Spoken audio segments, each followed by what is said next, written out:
Social courage is when someone says something that's unintelligent that you know is inaccurate, you have to call them out. You have to have the courage to say what you really think and what you really feel and what you really believe. And this is the one that a lot of engineers struggle with, because engineers are typically smarter than most people, but they struggle socially, so they're not confident enough to stand their ground against the leaders and the managers. And so unfortunately, terrible decisions end up made, especially on the tech side, that are not aligned and not accurate, not because the engineer didn't know, but because the engineer didn't have the confidence in themselves. As engineers and managers ascend the ladder, they improve their skill sets. Employees who were previously very confident, all of a sudden act like they just started working last week. Number one, what the hell is going on? So there's two types of imposter syndrome, there's two types of courage, there's two types of confidence. And I think that this will help everyone out there understand themselves at a deeper level.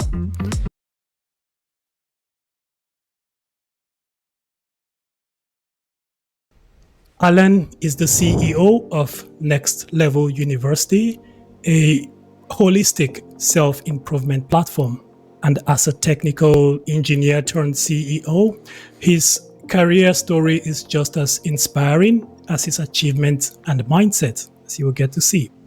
How is it going, Alan? It is going very well. Thank you for having me. I started listening to podcasts 9 years ago, and they really helped me reorient my life in a more positive direction. So I'm very honored to be here. I appreciate it. And I love how seriously you take the production value, the audio, and the visual. I respect it very much as a fellow podcaster. Whatever is worth doing is worth doing well, right? Of course. And it's a technology show, so you got to keep your tech up, right? Alan, I just tried to introduce you to the audience. I would allow you to do the honor and just tell our listeners and viewers who you are and what it is that gets you out of the house every single day. Yeah, so I have a long version, I have a short version, and I have a mid version. Which one do you want? Mid version should be fine. Okay, mid version. So I'll give you some backstory. So when I was 2 years old, my father passed away in a car accident when he was 28. I had an older sister who was 6. I was almost 3. My mom was 31. She was a stay-at-home mom. And my real last name is actually McCorkle. So Lazaros was my stepfather's last name. So John McCorkle was my father. There was 6 kids, a big Irish Catholic family. So it was Jim, Joe, John, Jane, Joan, Jeanette. And John was my father. I had a stepfather from age 3 to 14. And when I was 14 years old, my stepfather left, took his entire extended family with him. That was the hardest year of my life. My sister moved out that same year. My mom got in a fight with her sister, my Aunt Sandy, and we got kind of ostracized from her side of the family. And because we were the Lazaroses, we weren't really associating much with the McCorkles anymore. So by the time I'm 14 years old, I kind of lost 3 families in a sense. And I did the only thing I knew how to do at the time, which was my trauma response. There's 4 trauma responses. There's fight, flight, freeze, and fawn. And mine was really fawn socially. I was kind of cowardly as a social person. But ultimately, I worked harder, aimed higher, and got smarter. And when my stepdad left, he took most of the income with him. So I went from excited to go to college, a tech school. So this is a technology podcast. So I went to Worcester Polytechnic Institute, and that was my dream ever since I was 10 years old. And when my stepdad left, I wanted to be an engineer. It was, even if I get into college, I don't know if I'm going to have enough money to go. So when he left, he took 90% of the income with him. He got the apartment building and the yacht. We got the house and the dog. And I just bootstrapped my way through high school. I got straight A's. I got as much scholarships and financial aid as I possibly could. I went to Worcester Polytechnic Institute. It's kind of like a mini MIT in Massachusetts. And I got my computer engineering Bachelor of Science, and I got my Master's in Business. And then I was off to the races, internships, and then a bunch of different jobs out of college, a bunch of different tech companies. So I worked for iRobot. I worked for Sensata Technologies. I worked for Lens Americas. I worked for a company called Cognex. That's the one that I ended up quitting eventually. But I job hopped a lot, soul searched a lot. I worked out in LA for a short time, and I really just rose through the ranks of corporate. So I went from 65 to 85, 85 to 105, 105 to 125, and then I eventually landed at almost 200 grand. It was essentially $180,000. And so to me, that was the dream, because when my stepdad left, we didn't have a lot of money. And I became essentially a 1% global earner, not in the US, but global earner. And then at 26, I got in my own car accident. And this is, again, the very mid version. I have a longer version of this. But essentially, I got in my own car accident at 26. And it was sort of the second chance my dad never got. And so I questioned everything. Because my trauma response when my stepdad left was work harder, aim higher, get smarter. And I did. Straight A's, scholarships, financial aid, bachelor's, master's, corporate, rise, income. I paid off 84 grand worth of college debt in a single year back in 2014. I had $150,000 in an investment account in my early 20s in Vanguard. And I bought tech stocks. I bought ETFs and the S&P 500 and different index funds. And ultimately, I just wanted to get wealthy, and I felt like that would solve my problems. After the car accident at 26, that was sort of my quarter life existential crisis of, okay, I'm very successful, but I'm not fulfilled. And then I flipped the script, started my own company, and I went all the way past broke. And I actually was super fulfilled, healthy, happy, productive, fitness model, fitness coach, fitness competitor. But I wasn't very successful. The car accident seems like it was a pivotal moment for you. What type of accident was that? Did you hit a deer, or was it something more serious? Sent you to the hospital? Yeah. What was that? Yeah. Yeah, so physically we were okay. So I was up in New Hampshire with my little cousin. Actually, the only cousin who actually came back from my mother's side since. But we were playing Call of Duty, and then we were going to TGI Fridays. It was up in New Hampshire back in 2015. And I was driving a 2004 Volkswagen Passat. It was a car that I bought in $5,000 cash. And I was supposed to yield. It was the 2015 winter where the snowbanks were covering the yield signs. I was three-way intersection, and I was supposed to yield. I didn't. I ended up on the wrong side of the road, my fault. And then I look up and I saw in front of me what I thought was a Mack truck. Two things saved my life. Number one, it wasn't a Mack truck. It was a lift-kitted pickup truck, fortunately. And then number two, the 2004 Volkswagen Passat, I used to call this car the Tank. Super, super safe German-engineered car. Steel trap of a car. And the frame stayed. The whole front end was completely smashed in. The airbags did deploy and the frame stayed. And so luckily I was in a really, really, really safe car. So thank you, Volkswagen. But ultimately, he hurt his knee on the airbag. I hurt my face on the airbag. So physically we were okay. But mentally, emotionally, and spiritually, that was really my Phoenix burned down moment of just reevaluating my existence. Do I regret the choices I made? Did I actually want to succeed in this way? Every choice I've ever made, I drank too much and too often. Essentially what it comes down to is I was not maximizing my potential. It's just very clear that I wasn't maximizing my potential. And so ever since then, 9 years ago, that was 9 years ago now, I've really gone all in on what you mentioned in the intro, which is holistic self-improvement, health, wealth, life, and love. And so I'm trying to be the healthiest version of myself, the wealthiest version of myself, the most in love version of myself, and I try to have the highest quality of life possible. And all of that is really through maximizing my own unique potential and helping others do the same. And so that's ultimately why I'm here as well. And that car accident really woke me up. Well, it's quite a lot to unpack there. And thanks, by the way, Alan, for sharing that. Seems like you've had quite some experience there. Before I jump onto something that really piqued my interest, just a quick question to get out of the way. With the stepfather, if he left, why didn't his name go with him? How come a stepfather leaves, takes all his things with him, and he still keep the name? So that part threw me off just a little bit. Yeah, it's interesting. I've contemplated whether or not I want to go back, and I think the reason I haven't is because it's part of my story. Lazarus is a Greek last name, and a lot of people that are Greek, they look at me and they go, Lazarus? Because I'm a blonde hair, blue-eyed, not a hair on me, Irish, Polish, German, and I think that it's part of my story. And the adversity that I went through as a kid, kind of losing 3 families, my mom and stepdad didn't get along, and that's a polite way to put it. It's a part of who I am. And so, yeah, I kept it for that reason.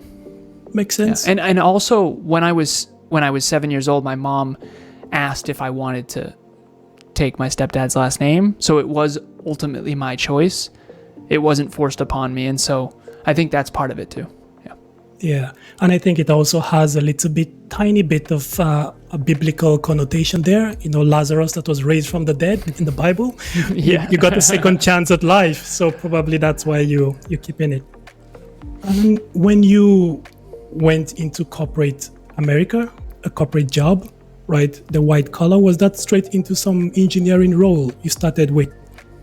Could you just expound on that a bit? I'm curious to understand what type of roles you did, maybe if they were more hands-on technical, and then later we're going to touch on your entrepreneurial activities afterwards. Yeah, absolutely. So the first role was an internship at iRobot. I was a global product manager on the global product management team, and I worked with all the different product managers for the Roomba and that kind of thing. So if you know the company iRobot, they do the Roomba vacuum. I also worked for a company called Tyco Safety Products. It's now known as Simplex Grinnell, and I did some circuit design stuff there, and that was a summer internship as well. And then eventually I ended up at a company called Oz Development. I did product engineering there, and that's a software company, software as a service. They do software for the big companies like UPS and FedEx, that kind of thing. And then I also worked for, what was after that? I worked for a company called Lens Americas. They do drives for manufacturing. That was near my home, actually. I did soldering and different electrical work there. And then I also worked eventually at a company called Cognex. So that was the big one. Oh, and before that, there was a company called Sensata Technologies, which used to be Texas Instruments. And I was a global product manager there, which I actually think is an interesting role because you have all of the responsibility and none of the authority. And so I had to work with manufacturing in Mexico. I had to work with engineering. I had to work with quality assurance. So I was responsible for a portfolio of tens of millions of dollars when I was in my early 20s. And it was an older product line, but that was really a good experience, honestly. And then I eventually landed at a company called Cognex. And Cognex, I started a little inside sales engineering team there. Cognex sells industrial automation equipment into manufacturing facilities. And so essentially it's like machine vision equipment. So it's the eyes of a robot mostly. But if there's water bottles going down a line, it checks the quality assurance and makes sure the cap's on right and it says the correct thing, that kind of stuff. There's some 3D equipment as well. But ultimately, I did inside sales engineer there, and then I went to outside sales engineer, and then my territory was Vermont, Western Mass, and Connecticut. And I was on the road, and I sold industrial automation equipment, essentially into manufacturing facilities all across mostly Connecticut, but there was some in Vermont and stuff. And it was mostly quality assurance stuff. But ultimately, when I was 26, that was the role that I was in. And then after 26, that's when I sort of reevaluated my future. And really what it came down to, actually, and this is sort of where we probably could go in this episode with tech, I saw this really scary trend happening. So I would go into these manufacturing facilities and I would see the pictures on the walls of the 70s, the 80s, and 90s. And I would see this big assembly line, and I would see hundreds, if not thousands, of workers. And then I would see what it looks like now. And now it's just mostly robots, and there's one floor manager. And so I was at this one facility. Think of a big ice cream manufacturer. I just keep it anonymous. And I sold equipment. And there were people at the end of the line that were looking at the ice cream container to make sure that it was the carton was done correctly. And I sold equipment and I made a good commission, and those people lost their job. And I remember thinking to myself, listen, automation's happening with or without me.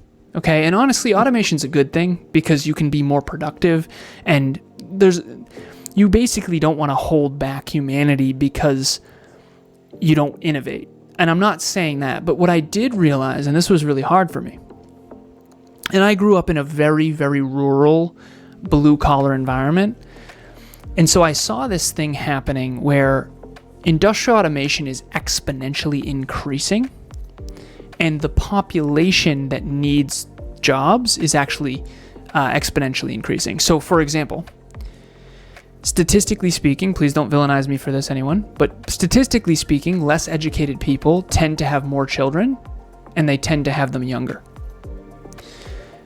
Statistically speaking, the more educated population tends to have less children, and it tends to have them older. So the less educated population is growing faster than the more educated population. Okay. Unfortunately, the jobs available for the less educated population are actually exponentially decreasing because everyone's been to a grocery store where most of the stuff is automated now, and there's no more cashiers and people who put your food in the bags. And that's never going to stop. I mean, that's going to exponentially increase. I worked for iRobot. It's a robotics company. And consumer robotics is coming whether we like it or not. And industrial automation is growing exponentially whether we like it or not. And I worked in that industry. So at the end of the day, we have a population that's exponentially increasing that needs these jobs. And these jobs are exponentially decreasing in quantity. And so I saw this huge issue in the future coming where instead of taking jobs and making money to do that, which again is going to happen with or without me, but if you're not a part of the solution, you're part of the problem, I'm going to create a company that helps people retool and reinvent themselves so that they can be relevant in the 21st century economy. And even right now, I'm still on that mission. I help business owners, so I have 27 people on my roster right now for business coaching. Anywhere from I'm a 16-year-old starting a YouTube channel all the way to I'm 63 and I've been in business for decades. I'm already a multimillionaire and I employ a bunch of people. And ultimately my role now is how do I help these people reinvent themselves to create more jobs and to really become really profitable and successful in the 21st century at the benefit of everyone. I mean, you've latched onto something really, really good and deep there with helping people to reskill and upskill. It's a much needed skill set, especially now with AI and what's going on. And all of this came to you from 26, when you were 26 years old. You got this idea to chase this from then? I think 26 was kind of like it's almost like a good metaphor that is in a book called Atomic Habits by James Clear. He uses the ice cube. So the ice cube is on the table. You've read it? Yeah. Yeah. Great book. So the ice cube is on the table, and let's say it's, 25 degrees Fahrenheit. So the ice cube isn't melting yet. 25, 26, 27, 28 gets all the way to 32, and then 33, 34. So eventually it goes past the point where it starts to melt. I think that ultimately, prior to my car accident, all this stuff was already brewing. The car accident really catalyzed what was already lying dormant within me, and it really opened it up. And then I really did reinvent myself completely. I mean, I created a company called Alan Lazaros LLC, what you'll never learn in school but desperately need to know. Desperately was in all caps, and I became a inspirational, motivational, and educational speaker, and I spoke at colleges and high schools, and then eventually started a podcast called Conversations Change Lives, and then I partnered up with my business partner now, Kevin, and we went all in on something called the Hyperconscious Podcast, and then eventually we rebranded to what's now known as Next Level University, and so 9 years later, here I am, and we have a 22-person team. When it comes to podcasting, we're very successful. As a business, I mean, we're still toddlers. We're only 7 years in, and we're still just kind of a little toddler running around, but we have a 22-person team, and it's growing very quickly. Yeah. Fascinating. Alan, regarding the Next Level University, if you were to describe that in just 2-3 sentences, what exactly it does, what would that be? Sorry for having to ask this, but I'm getting to understand there's quite a lot going on there. It's a podcast, it's a coaching, it's an upskilling boot camp situation happening there. How would you describe that, maybe in 2-3 sentences? Yeah, don't be sorry. It's a lot. So Next Level University, in the shortest possible form, it helps you get to the next level of your life, love, health, and wealth. So it's holistic self-improvement. The podcast is about self-improvement, consistency, self-awareness, that kind of thing, and success. He's a podcast coach. I'm a business coach. We have a podcast production company. We produce 47 other podcasts, and we have a social media agency within it and all that kind of stuff. So in just a few short sentences, we really help young, aspirational entrepreneurs start, grow, scale, and monetize their dreams. Then you're just the right person I need to speak to right now. You have this fascinating story, that of someone who has successfully made the leap from hands-on technical engineering roles into more managerial and entrepreneurial route. It seems like the exact archetype that would be successful as a manager or as an entrepreneur would struggle to make it or to excel as a good engineer. I don't know what it is about that. It's just as if they require different skill sets. Mm-hmm. You have been on both sides of the fence, sort of as I have been as well. Why do you think this is the case, number one? And for engineers looking to make that leap of faith as well, to go become managers, go the entrepreneurial route, how would you advise they go about this? Well, the first thing is, if your goals are predicated on low self-awareness, you're in trouble, because you're either going to hit the goal and not be fulfilled because it's not aligned with who you are, or you're going to set goals that aren't aligned with your skill sets, and then you're going to fail basically forever. And so what I used to do in coaching is people would come to me and they'd say, well, I want to achieve X, Y, Z. And I'd say, okay, here's the processes, the systems, and the habits and the metrics that are going to help you achieve that. I don't do that anymore. Now I try to help you understand who you are first, because most people's goals and dreams are not predicated on who they are. And so an analogy, a metaphor for this is the GPS. So a GPS needs three things to be effective. We have a Tesla Model Y that really drives itself, sort of. It's called supervisor mode, and it's really cool, but it needs three things. The first thing it needs is an accurate current location. I think that's a good metaphor for self-awareness. It also needs a good, accurate destination location, which I think is a good metaphor for goals and dreams. And then you know what else it needs? It needs accurate data on the terrain. If it thinks there's a lake when there's actually a mountain, you're going to drive right into the mountain on accident, or you're going to take a wrong turn, and then you're going to think it's you or blame someone else or whatever, when in reality, you're just not accurate in your thinking. And so I think accurate thinking about yourself, about others, and about the world is actually the most important skill set in the world. It's also the rarest because it requires tremendous humble curiosity. So you have to be super, super humble, you have to be super, super curious, and you have to have a ton of self-belief, because otherwise you won't go around learning. If you don't have self-belief, you'll basically try your whole life to look good rather than actually get better. So you won't actually be curious because you can't be seen as a student. So it takes a lot of humility, a lot of self-belief, and a lot of curiosity compounded over time to actually learn about yourself, others, and the world. And so to answer your question, you've got the engineers on one end and you have the leaders, managers, that kind of thing on the other end. And unfortunately, the leaders, as they grow and develop, they become more and more and more intrapersonal skills and more soft skills and less hard skills, typically. And then the engineers become more intricate in the trenches, hard skills. And a lot of times it's IQ and EQ. And usually you have someone with a really high IQ who's got an engineering systems thinking modality. And there's 4 modalities of thinking, by the way. I'll give them to you quickly that I've sort of uncovered over the years. So the first one is numbers, and it's the rarest. Most people do not think in logic, rationality, and numbers. I do. That's my number one modality of thinking. It blows my mind when other people don't, because in my head, it's how could you possibly move forward without mathematical certainty? But I'm also a computer engineer. So, all right, the number 2 is energy. This is intuition. This is feeling into people's energy. This is somatic expression. This is nonverbal communication. Then you've got the words and concepts. This is the most common. So energy and numbers are rare. The most common is words and concepts. Most people are talk, conversation. They're intrapersonal and interpersonal skills. And so words and concepts is most people, I would say, a large percentage.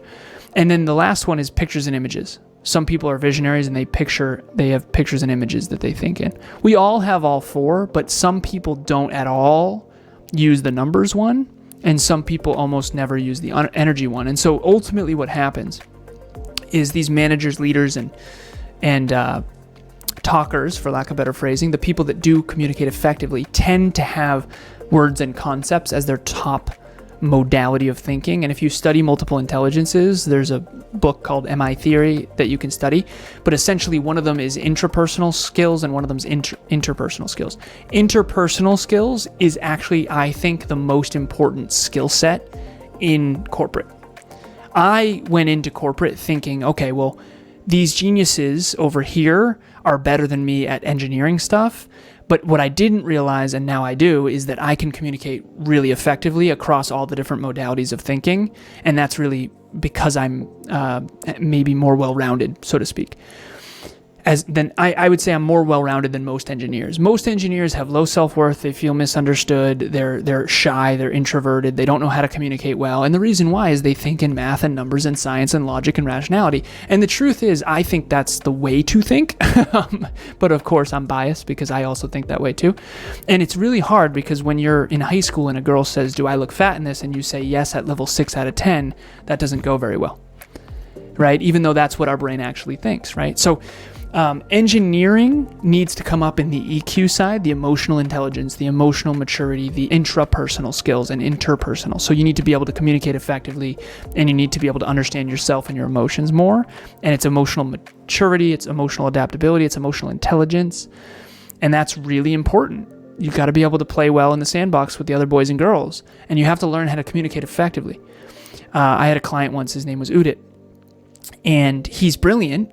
And he and I can talk math, numbers, science all day, differential equations, awesome. But he doesn't know how to communicate super well. So I said, what you need to do is partner up in business with someone who can understand you at the engineering level, who understands your software, who understands the ins and outs of it, but who can communicate in a way where they can pitch to the investors and they can communicate to the masses. Because this is the problem, and this is just very vulnerable for me to share. The masses haven't taken differential equations. The masses have not taken signal analysis. The masses do not know how the iPhone was built. And that's just unfortunately the truth.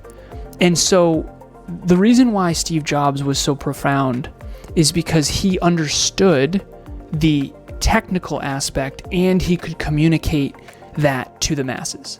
And that's a skill that I've worked on for a really long time. And don't associate me with Steve. Don't associate me with Elon. I don't like to associate with anybody anymore. But ultimately, Elon is not as good as Steve is, in my opinion, at communicating to the masses. But he is a really, really rock star engineer. And please don't associate me with him at all because I don't necessarily agree with any of his personal choices. That said, all of us have to understand we're all righty or lefty. Okay, the righties are extremely logic, rationality, intellect, cost value analysis, spreadsheet, and then the lefties are really emotional and they make their decisions on emotion and they communicate effectively and they're very good at building and nurturing relationships. And usually you're really good at one or the other.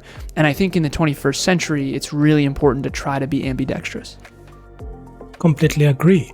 I mean, you were able to make the successful leap, so I guess you had to work really hard to improve your soft skills, and your communication skills got better over time, and then you were able to make the leap, and then gradually you got to this position where you actually run and manage a team of 21 people, you said. Really, that's an impressive, successful story there.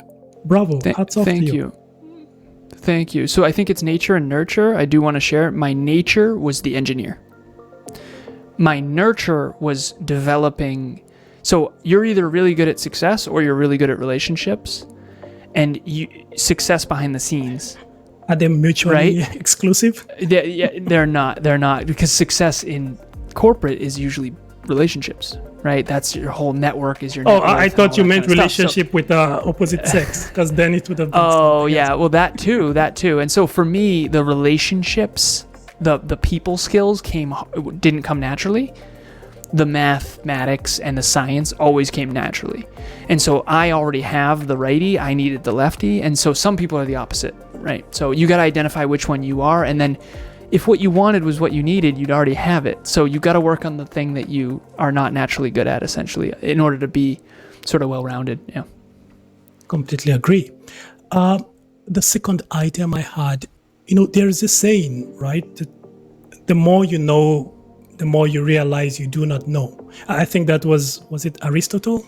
Don't quote me. I think it might be him. Yeah, but I think this is one particular saying that plagues the IT industry more than any other industry, I would say, because it seems, again, as engineers and managers ascend the ladder, they improve their skill sets, this thing called imposter syndrome tends to set in at a particular stage. And then employees who were previously very confident all of a sudden act like they just started working last week. Number one, what the hell is going on, right? And number two, how can they bounce back and regain confidence? Because it's one thing to be confident outside the workplace, but confidence within a work environment, it's really tricky. It's all about, showing up every time in meetings and delivering as your usual self every single time, which has its own endless challenges. So what would you, maybe advise from your position for people struggling with this thing called imposter syndrome? So there's two types of imposter syndrome. There's two types of courage. There's two types of confidence. And I think that this will help everyone out there understand themselves at a deeper level. The two types of imposter syndrome is, the first one is you don't have the skills developed well enough to have gotten to the level. So some people get promoted and they know that they are not ready for that yet. That's the first type of imposter syndrome that I think a lot of people experience, which is I'm in over my head and I'm screwed and I'm going to be found out. The other type of imposter syndrome is the one you described, which is, listen, I know so much that I know that I don't know so much more than I do know, even though I'm ahead of my peers in pretty much, it's like the more I learn about fitness, the more I realize I don't know about fitness, but I'm still way ahead of almost everyone else in fitness. And it's that weird imposter syndrome on the other end, okay? So those are the two types of imposter syndrome. There's two types of courage that are necessary to build the two types of confidence. The courage that most people talk about is what I call competence courage. So competence courage is an external achievement. So apply to the job, do the resume, submit the application, apply to the school, do the interview, show up to the speech. That's competence courage. I had a lot of competence courage, and I don't struggle with self-doubt much at all in that arena, and that'll be evident in my tonality. The one that I was terrible at is social courage. Social courage is when someone says something that's unintelligent that you know is inaccurate, you have to call them out. You have to have the courage to say what you really think and what you really feel and what you really believe. And this is the one that a lot of engineers struggle with, because engineers are typically smarter than most people, but they struggle socially, so they're not confident enough to stand their ground against the leaders and the managers. And so unfortunately, terrible decisions end up made that are, especially on the tech side, that are not aligned and not accurate. And not because the engineer didn't know, but because the engineer didn't have the confidence in themselves. And so engineers tend to have a lot of external confidence. They can reverse engineer finish lines, they can build it, they can do it, they can blah, blah, blah. But they don't have a lot of social courage. They don't have a lot of confidence in who they are because they didn't fit in. They're the weirdos, nerds. Like I was a nerd, straight A math student, physics award, all that. So those are the two types of courage. There's two types of confidence. There's competence confidence, external confidence. I can do it. I know I can do it. I can build it. I know I can build it. Just give me enough time and I'm on it. That I have in spades. The one that I don't have is the confidence to stand up for myself. And I've recently built that quite a bit, but there's a trauma response called fawning. So it's fight, flight, freeze, and fawn. Fawn is to appease. Don't poke the bear, don't poke the bear, don't poke the bear. And a lot of us who grew up in challenging environments, we end up fawning and we appease our leaders, we appease our managers, and we don't speak up when we know we're right. And a lot of people who don't have social courage are actually very inwardly humble, so they think, oh, well, maybe I'm wrong. When in reality, you're right, you know you're right, you just are a coward and you don't have the courage to stand up to your boss or leader because they have the ability to fire you. And unfortunately, that is, if you do have a good leader who is emotionally intelligent, and who isn't deeply insecure and pretending not to be, which by the way is very rare, then you will feel safe to bring up the truth. But if you have a leader who is wildly insecure, who knows they don't know very much, who does have imposter syndrome in the wrong direction, and who knows you know more than them, and they don't want anyone else to know that, they basically will stay the dominant in any public setting, and they don't want you to ever call them out for anything. And so if that's the case, you basically are probably fawning at the expense of your own career and or the expense of the company's goals. And again, just identify for yourself which one of those you have. All of us are righty or lefty. Very few of us, like for me, I was a social coward and I didn't have confidence in who I am. I have tons of confidence in achieving stuff. I mean, that's easy, right? But the confidence in who I am is what I had to work on. No, that makes sense.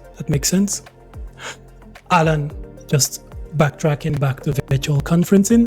Thanks to virtual conferencing, you and I can have this call, this wonderful discussion we're having right now. I just wanted to get your opinion about people who are more concerned than excited about where virtual conferencing is taking the world today, right? Thanks to the advancement in technologies we've had, particularly in the area of digital communication, you've got a lot of brick and mortar businesses going digital. One, you've got a lot of meetings now being held remotely. You know, it's easier to expand your business globally now that you could do a lot of the workload online, right? And then there are also environmental reasons, which we could go down that route, how that improves the carbon print and many other advantages that's bringing. But then there are many others who are concerned about virtual conferencing, citing examples as you will be surprised: obesity, having to sit in one place, all week, and not going out, not, commuting to work daily as you would typically do. And also the human-to-human interaction suffers as a result of our ability to communicate online these days. So you get people on both sides. You've got people pro and against this. But I was curious just to get your take. Where do you stand and how do you see the future of virtual conference? So pros and cons to everything. And that's a philosophical principle that applies always. Every strength comes with a weakness and every weakness comes with a strength. That is the duality, the yin and the yang of life. And as I get older and older and older, the more I realize that. So the obesity thing, for example, like a lot of back problems. I mean, even myself, I'm into fitness, but I sit a lot. I mean, I've been in this seat off and on since 9 a.m., right? And so I definitely have to foam roll and work on that. But I have a 30-second commute, and I'm not, to your point about carbon emissions, I'm not wasting gas and fossil fuels and in order to get to work. And I'm saving a ton of time and productivity by not commuting an hour each way, 2 hours a day, that kind of thing. So I'm definitely pro tech. I think that overall, the quality of life, whenever we expand a new technology and solve a new problem, yes, it creates new problems. Everything that you solve, one problem, it creates other problems. That is the nature of technology and innovation. I'm very much on the pro end. I'm definitely a technologist. I adore progression. I think it's important. I have a 22-person team, and Italy and Spain and Canada and Nevada, California, Philippines. They're all over the world. And for me, half my 22-person team, I've never even met in person yet. And so can you lead a team through virtual conferencing? Can you create a collaborative group of people that are all different cultures, all different countries, all different backgrounds, all different industries, all different upbringings, all different religions, and can you harmonize them toward common core values, goals, and dreams? And that has been alarmingly difficult. I mean, the hardest thing in the entire world, I think, is 21st century leadership. But of course, I think that, right? And so video conferencing, though, I mean, it saves tremendous amounts of time, effort, and money. And the coolest part about this is I don't need to spend $25,000 a month on a building that we all have to drive to. It's really important. I mean, I would have had to live in a city to have the level of impact that I'm having right now. I had 1,500 listens 2 days ago, so I impacted thousands of people over the last few days through my podcast. and I didn't even have to leave my house. So I think that's really cool, and I think it provides a huge opportunity for a lot of people. Alan, if you were to share to the listeners a word of advice for someone listening to this and saying, hey, I would like to, go down the same route as Alan. Many engineers have ventured out attempting to build their own startup companies, some quitting their jobs with having some savings accumulated over time, and they never successfully make that leap. You have made that leap successfully. If you were to give some advice, let's say, just give it some time, think about it. What would be the most valuable piece of advice you would give to that engineer who has gotten to the top of his ladder as an engineer, now looking to transition into managerial or entrepreneurial route?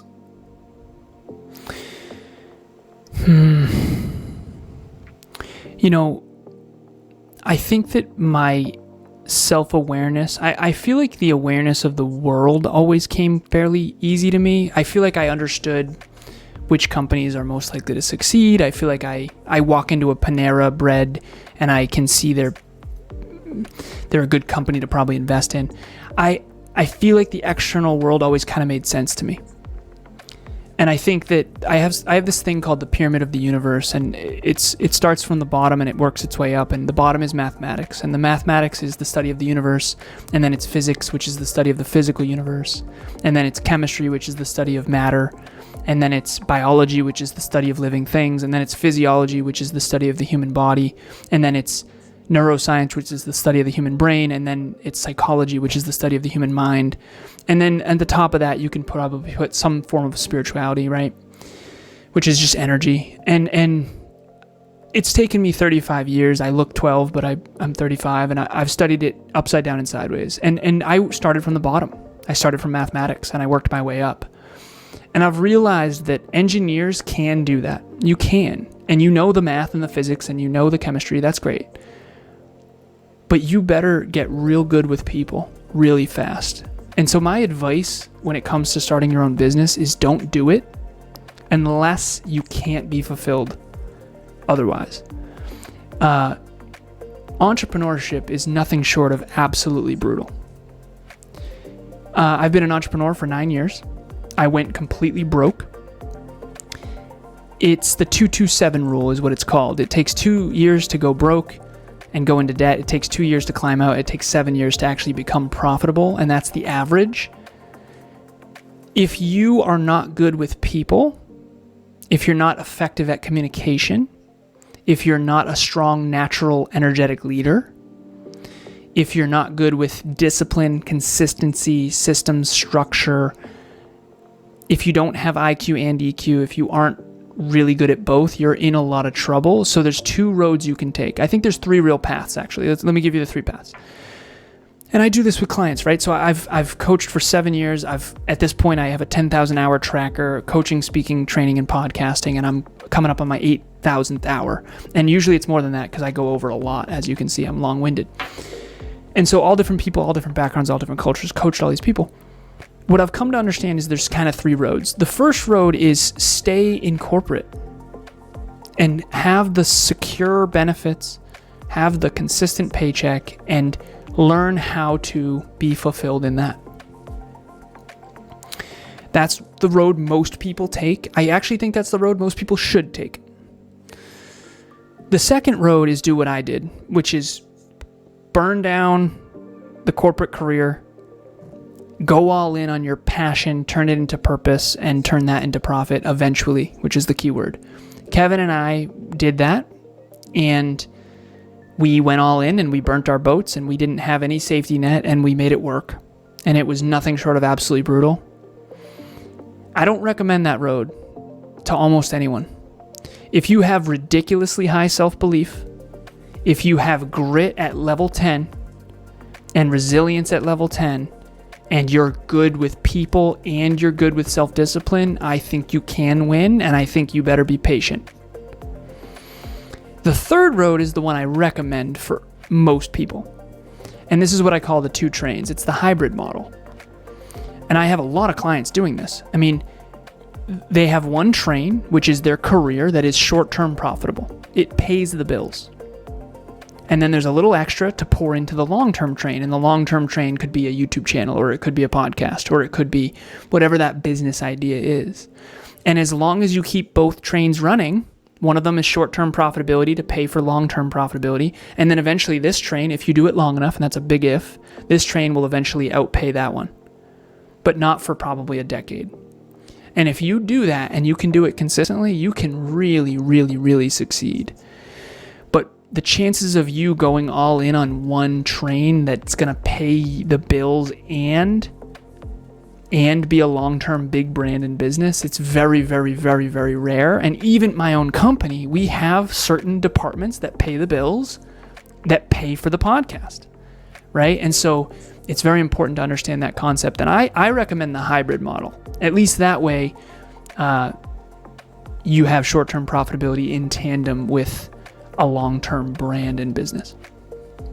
Yeah, I want to echo that part on the hybrid model.